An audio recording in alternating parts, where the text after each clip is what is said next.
asked for on an early Saturday kick, and Mizzou gets it done, goes to 3-0. Welcome to the Knee Jerk Reactions here. Andy Humphrey from The Big Show and KTGR. This is a video now instead of a column. Glad you're with us. And if you're listening back a little bit afterwards, hey, glad that you're listening as well here on our YouTube channel or on any of our podcast platforms, on the KTGR app, on Spotify, on Apple Podcasts. This coming after Mizzou just flat out crushed Louisiana Lafayette 52-10 at Faurot Field. It was technically a sellout. It had been announced as a sellout for, I think, several months now, but that wasn't necessarily the environment that we saw. It was very hot.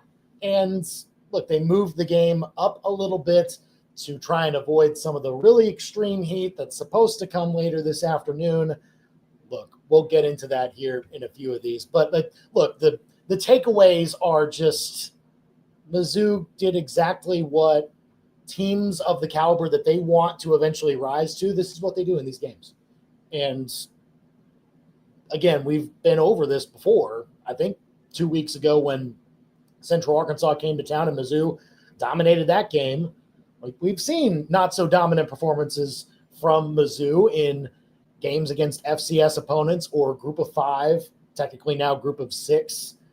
But this was not any kind of trouble. Mizzou, once again, scored on their opening drive, scored on their first 4 drives, I believe. Didn't punt for a while in the game, and ultimately came out with a comfortable, dominant victory. There were some moments that you kind of scratch your head and you're like, what was happening there? And I mean, we'll get into some of those, but you don't take that away from this. Take away from the fact that Mizzou was just completely top to bottom, overpowering an inferior opponent. And look, I'm kind of glad that they got that over with sooner than maybe they expected to with the moved up game time. So we'll get into all of that here, the knee-jerk reactions. Not too many to talk about really just for this game specifically, but we'll kind of look ahead to what's going to be a monster matchup next Saturday night when the Tigers host South Carolina, who is set to play later on tonight. And again, we don't know the results of that, so we'll see what ramifications there are from that as they take on Vanderbilt. But first, let's get to this. Ahmad Hardy, man.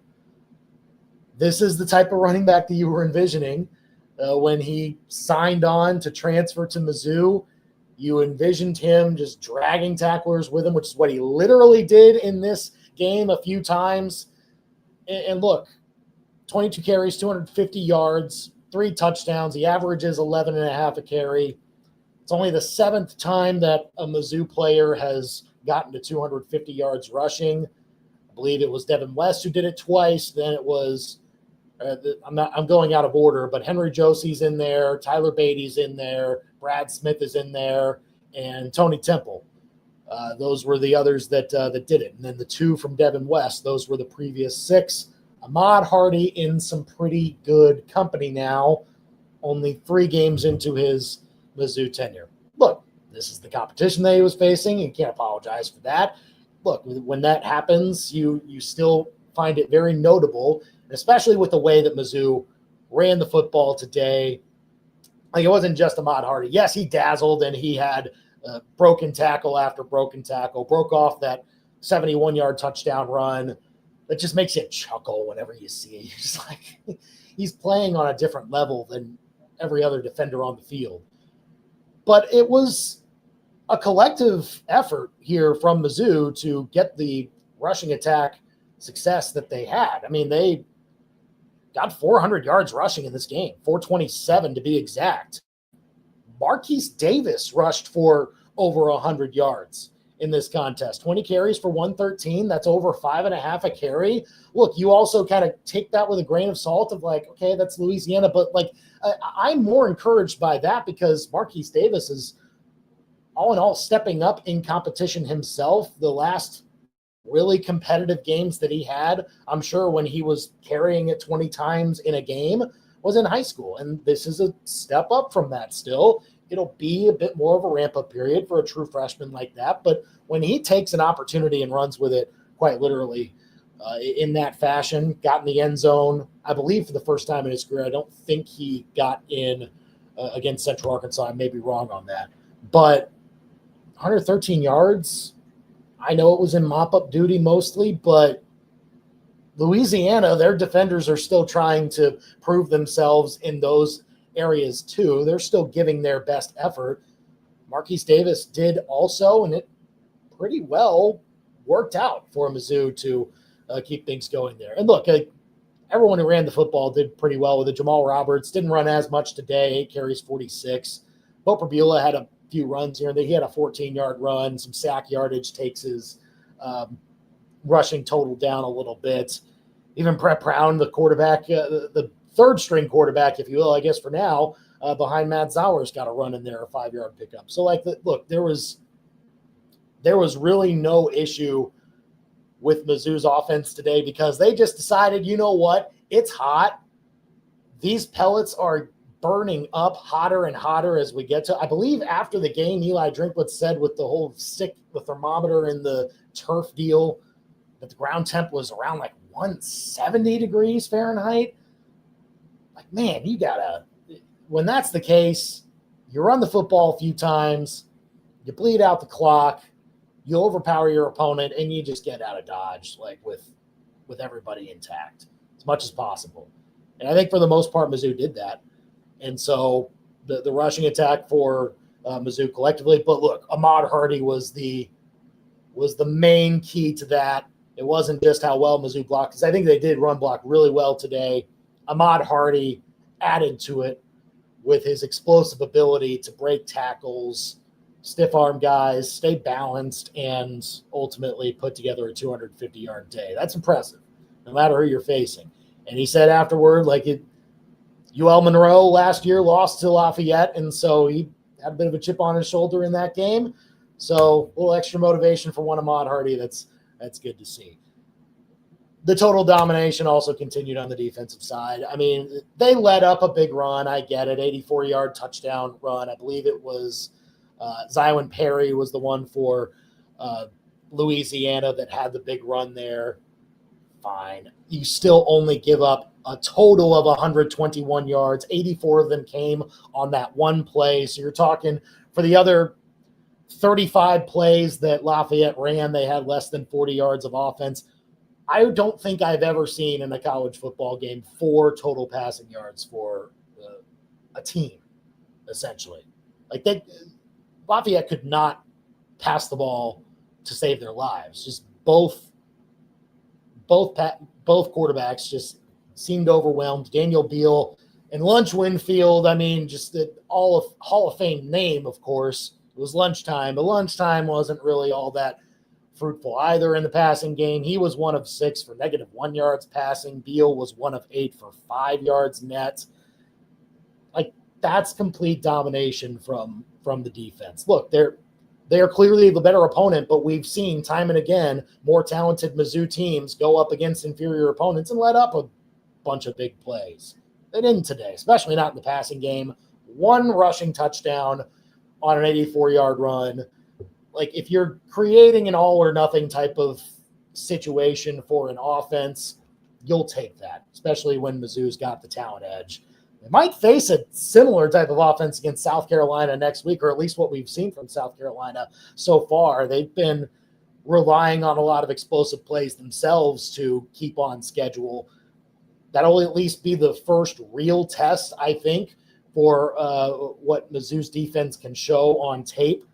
I think last week, clearly they did an excellent job of stopping the run against Kansas, but left themselves maybe a little too susceptible to those big plays over the top. Going to be interesting how they play Lenora Sellers then from that angle, because he's the same type of quarterback, but I think a step up in talent level from what Mizzou was facing a week ago. So that is now the challenge, I think, is that you look at what maybe was a little lead in this game.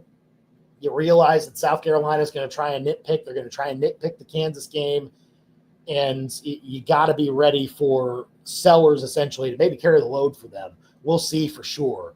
But in the end, you don't have any complaints about the defense and 4 passing yards.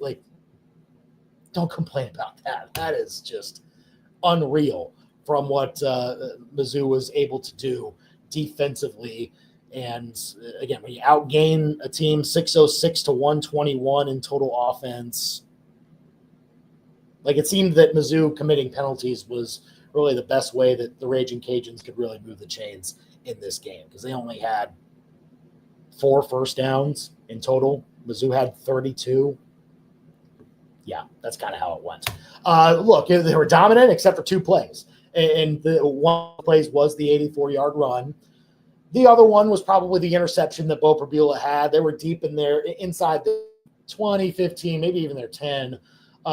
They had benefited from an offside penalty where Perbula saw that he had a free play, decided to maybe take a gamble in the middle of the field. It wasn't picked, it was tipped away, but they got another chance at it 5 yards closer after the offside penalty. And then he tries something similar. He's a little under pressure, and he throws it to the left side. And I think the DB just makes a really good play, tips it to himself essentially to make the pick. Yeah, you can maybe nitpick and say, Bo Perbula, okay, that's the one key mistake that he's made, or not necessarily even key, because Mizzou still dominated this game. They were in no trouble of losing this game. Honestly, the mistake that hurt Mizzou the most that Bo Perbula has made through 3 games was the fumble last week against Kansas. And that also was, one where he quickly learned from. He's like, I got to maybe just slide next time, try not to put the ball at risk in those situations. And even then, it bounced perfectly into the Kansas guy's lap, and he runs it in with a free lane for a touchdown. Like, those things will happen over the course of a college football season. You try to flush it and move on. This is kind of the same thing. It hurt them even less. This was when Lafayette was still struggling on offense. I think the only first down they had to that point was via penalty, and they start in field goal range, but Mizzou keeps them out of the end zone, and they have to settle for a kick there. So that's really the only damage done. You won by 42 points instead of 45. Like, move on. You obviously he will look at it after the game, see what was off from that particular play, and go from there. But you're talking about a dominant type performance from one Ahmad Hardy, from several other guys, and ultimately the best that we've seen, I think, Mizzou from top to bottom play in a game so far this year. So that's the good part about that. Now, look, there's not too many takeaways from this. It was exactly what you expect from Mizzou to do for a game here. The question now is, will all of this work for Mizzou's first conference matchup against South Carolina at home? Going to be a raucous environment, going to be a night game. We don't know if it's 6 or 6:30 yet, but we'll find out soon. I mean, maybe a lot of this depends on what South Carolina does against Vanderbilt, and we'll see what happens with that. But in the end, I think you don't see anything that's discouraging for what Mizzou might be able to do in a game like that. They have faced Lenora Sellers before, and they almost had him beat. They're very close to going to the other Columbia and getting a signature win last year. I'm sure the players that were in that situation a year ago feel a bitter taste in their mouth to try and get back at the Gamecocks for a game that was really just taken away from their hands right at the very end, which was a little bit of their own doing, obviously. On defense, they just could not make the play to stop the final heave, essentially, not necessarily the literal heave, but just the final chance that South Carolina had to get a game-winning touchdown there. And so the defense, I'm sure, is going to be most motivated to make a win happen, to play better than they did against Sellers that last time out. And let's be honest, again, maybe things change tonight when they play Vanderbilt and they look really good on offense, and they've maybe been saving stuff to make sure that their conference opponents don't get a lot of tape on them for what they actually want to do. And they were just able to get by Virginia Tech by the skin of their teeth with that sort of mindset. And then also South Carolina State maybe slow starting when they started that game. But I think in the end, Mizzou still will have to find ways to balance their defensive approach. You've got to stop the run, obviously. You can't let Lenora Sellers out and let him weave through your defense like he did at times in that game. Got to try and play him a little bit like you did Jalen Daniels a week ago, but then what does that mean for over the top? Because if Sellers is able to complete some of those passes, I think they have more of an ability to hurt you on the scoreboard than maybe Kansas did with those chances that they had a week ago. I think South Carolina's attack is going to be a little bit better equipped to punish more of those mistakes that you have in coverage, or calls that you maybe shouldn't be in, scheme that you're not in. Drinkwitz has mentioned earlier this week that they wanted to make sure there wasn't too much scheme going forward with some of their defensive calls as a root cause for maybe what didn't go well against Kansas defensively. So it'll be interesting to see how they approach that.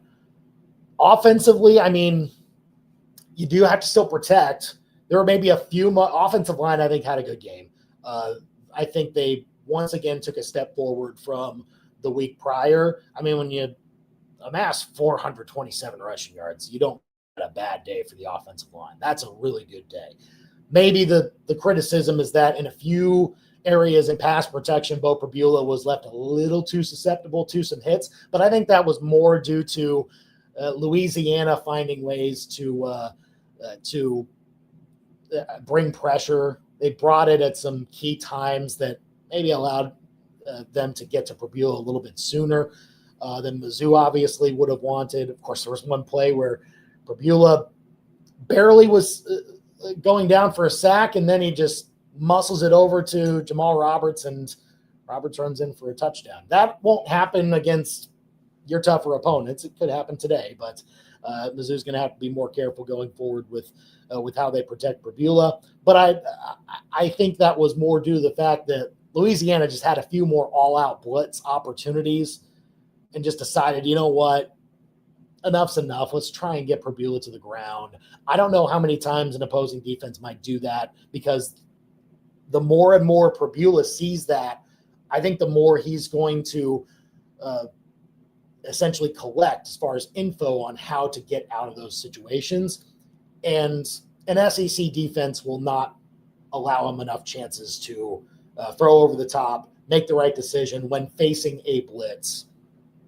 He has mostly been able to handle those situations very well. So I don't know how many times South Carolina might bring a blitz on Pribula in that game, but they do have some very strong defenders up front. They have a very formidable pass rush that they brought guys back from last season with, and so Mizzou's going to have to be ready for that. They might have to be ready for a four-man rush that is stronger than most four-man rushes. Will they be ready for it? We did see a little bit of rotation today on the right guard spot. Curtis Piegler and Tristan Wilson kind of changing in and out. So maybe that's something to monitor as they head into this game. But again, I don't have too many concerns about it. I would actually pick today Mizzou to win the game. I didn't pick that at the beginning of the season. I thought they would lose this game before they actually started the year. But from what I've seen so far with how they've handled their business, especially on the offensive side, I actually think they can get it done. Be interesting to see who opens as a favorite in that game as well. The only other thing,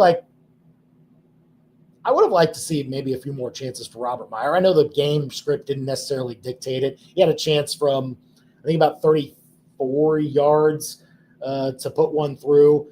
He converted that. There was a 41-yarder that he missed wide right. I think later in the game, I think it was fourth quarter, Mizzou had a 4th and 1. They were just inside their 30. It would have been a longer field goal, and that was maybe a chance where I would have maybe let him go out there. But Eli Drinkwitz has been adamant that he doesn't want to kill the confidence of the true freshman kicker. So maybe the one downside is that he probably didn't get enough reps from about 35 plus that you would have liked to see. But, we'll see. I think he clearly has the range Accuracy might be the question. Obviously, he had enough distance to make the 41-yarder, but just pushed it to the right a little bit. Again, he's going to get more chances, but still interesting to see how Mizzou will play that part of their offense based on his inexperience. Not to say that he can't get the job done. We just haven't seen it quite yet. All right, well, that's really all about the game. Now just about what people might have been complaining about with the change of the time. I saw a lot of, well, why not play this at 6 or 7? Because you're trying to avoid the heat. Isn't it supposed to be less hot at night? Well, theoretically, air temperature for sure, but two things. One, that doesn't mean that the turf temperature changes. It still will collect a whole lot of heat, and that takes a lot longer to cool down than maybe the air temperature and how everybody feels in the stadium. So that's one aspect of it. The second aspect is that, look, if you moved it back to 6, that means the players are heading out onto the field. That doesn't mean they're heading out onto the field at 6. No, they're heading out there at 3:34, getting their pre-warm-ups in and everything like that, and then heading out for another warm-up in pads, and then back and forth while you're operating at the hottest time of day. And that's when the turf will be at its very hottest. So you have to avoid that part of it too, but you wouldn't be if you were moving the kick back to a night kick. I think this was the best that they could have done to try and avoid the heat as much as possible. And yeah, it was still kind of hot, but you limited the major concern area as much as possible. You certainly couldn't play at 3 like you were going to be out there for certain from start to finish, from warm up to walking off the field during absolutely scorching hot times of day. So try to move the warm-up period a little bit sooner to the morning where it's not as bad. And then, yeah, towards the end of the game, guys are going to be gassed a little bit easier because it gets a little bit hotter. The turf takes on more heat. And you saw that at the end of the game. Like, yeah, run, get the clock down. That was Drinkwitz mentioned how he maybe wanted to get Matt Zowers more chances to pass the ball, but I think it was the right decision to just say, look, let's run it a bunch, limit possessions, limit time stoppages, and just get out of here. Make sure nobody else gets hurt or no one else gets dehydrated, anything like that. I think they handled it about as well as it could. It was interesting to see noon instead of 11. I don't know exactly what the difference would have been there. My guess, and it's not really that educated of one, but the thing that maybe pops to mind for me is that maybe the SEC stepped in and said, well, we don't want too many games kicking off right at 11 a.m. because we don't want to split the eyeballs and the attention too many different ways. I think that's kind of why a couple of years ago they decided to make some 11:45 start times for the SEC network, stagger it a little bit. I think that's maybe what caused the noon instead of the 11 a.m., which is what we're used to seeing. But look, in the end, I also feel that for games like this, man, just get them over with as soon as possible. I get that you want to have night games, and that makes a lot of sense, and it drives a lot of attention, and it gets fans more excited, no doubt. And next week's going to be electric with South Carolina coming in. And Mizzou, I'm sure, is going to create an awesome environment for it at night, and I can't wait to see it. Games like this, though, when you kind of know the outcome going in, just get them over with as soon as possible. Now you can avoid, again, the hottest time of day. Louisiana can get home sooner. I'm sure they would want to get out of Columbia as soon as possible with the beatdown that they took. No offense to them. It's just how it went, unfortunately, for them. So I'm sure they want to just get out as soon as possible. And in the end, it's better for fans, I think, too. Like, okay, you saw the first half, and now you can go on with the rest of your day. And that's what a lot of fans did today, and that's fine. So I have no issues with the kick time. Obviously, I'm a little biased. I like early kicks anyway. It gets me home sooner. But, look, it was completely no issue with me on moving the kick time up instead of back for this game. Well, thanks for joining us. Again, the knee-jerk reactions here after Mizzou beats down Louisiana 52-10. We will have more reaction on the big show from 4 to 6 on Monday on KTGR. It streams right here on YouTube as well if you are listening. It also is on our podcast page if you're listening to that. So join myself and Brendan Schaefer as we break more of this game down, and we look forward to the monster matchup coming up in Columbia, Missouri this upcoming weekend between Mizzou and South Carolina. Should be a lot of fun. Hope you join us for it. Thanks for listening and watching the Knee Jerk Reactions here on our YouTube channel.